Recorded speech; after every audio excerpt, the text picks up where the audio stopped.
இனிய வணக்கம் அன்பு உறவுகளே. இன்று ஒரு தகவல் நிகழ்ச்சிக்காக நான் உங்கள் ஆர்ஜே நித்யா. இன்று நம்ம பார்க்கக்கூடிய பதிவு தூய்மை பணியாளர்கள் பற்றிய ஒரு தொகுப்பு தான் பார்க்க போறோம்.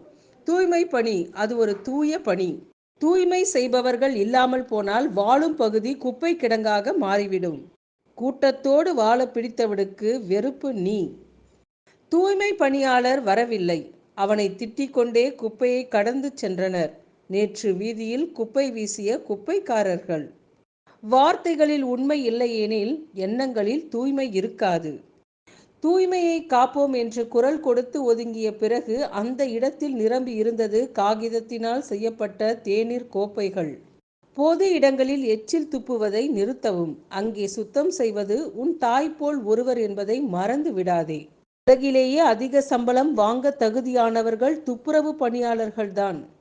குப்பை கொட்டும் இடத்தில் எச்சில் துப்புவது, சிறுநீர், மலம் கழிப்பது போன்ற செயல்களை செய்யாதீர்கள். ஏனெனில் குப்பையை அள்ளுபவரும் ஒரு மனிதன்தான். நெடும் காலமாக ஒலித்த குரலுக்கு கிடைத்த நீதி. செப்டிக் தொட்டிகள் மற்றும் சாக்கடைகளை சுத்தம் செய்வதற்கு இனிமேல் இயந்திரங்கள் கட்டாயம் பயன்படுத்த வேண்டும் என மத்திய சமூக நலத்துறை அமைச்சகம் புதிய சட்ட திருத்தம் இயற்றியுள்ளது. மனித கழிவுகளை அகற்றுவதில் இனிமேல் மனிதர்களை ஈடுபடுத்தினால் 5 ஆண்டுகள் வரை சிறை தண்டனை கிடைக்கவும் சட்டத்தில் இடமுள்ளதாக குறிப்பிடப்பட்டுள்ளது. மனிதத்திற்கு முக்கியத்துவம் அளிக்கும் இந்த சட்ட திருத்தத்திற்கு பலரும் வரவேற்பு தெரிவித்துள்ளனர். துப்புரவு பணியில் ஈடுபடுவோரை துப்புரவு பணியாளர்கள் என்பதை மாற்றி தூய்மை காவலர்கள் என்றும் அழைக்கலாம்.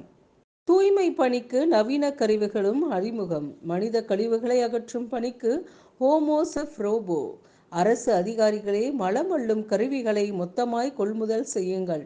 துப்புரவு பணியாளர்களை நிரந்தரமாக்கி இக்கருவிகளை இயக்க பயிற்சி கொடுங்கள். தூய்மை இந்தியா. நம் பாரதத்தை தூய்மையாக்க அனைவரும் பாடுபட வேண்டும். குப்பைகளை அகற்றி காட்டு. சுற்றுச்சூழலை பேணி காட்டு. தூய்மை இந்தியா திட்டத்தை அனைவரிடமும் வலியுறுத்தி காட்டு.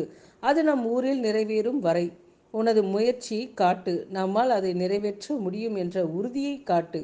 அனைவரிடமும் எனது இந்தியா தூய்மையானது என்று சொல்லி சுட்டி காட்டு. இந்த வாய்ப்பை பயன்படுத்தி நம் இந்தியன் என்பதை உலகிற்கு நிரூபித்து காட்டு. அன்றே இந்தியா தூய்மைக்கு எடுத்துக்காட்டு. தூய்மை பணியாளர்களை மதிப்போம். அனைவரும் ஒன்றிணைந்து உதவிக்கரம் நீட்டுவோம். இன்றைய பதிவு தங்களுக்கு மிகவும் பயனுள்ளதாக அமைந்திருக்கும் என்று நம்புகின்றோம். இன்றைய நாள் இனிய நாளாக அமைய வாழ்த்துக்கள். நன்றி, வணக்கம்.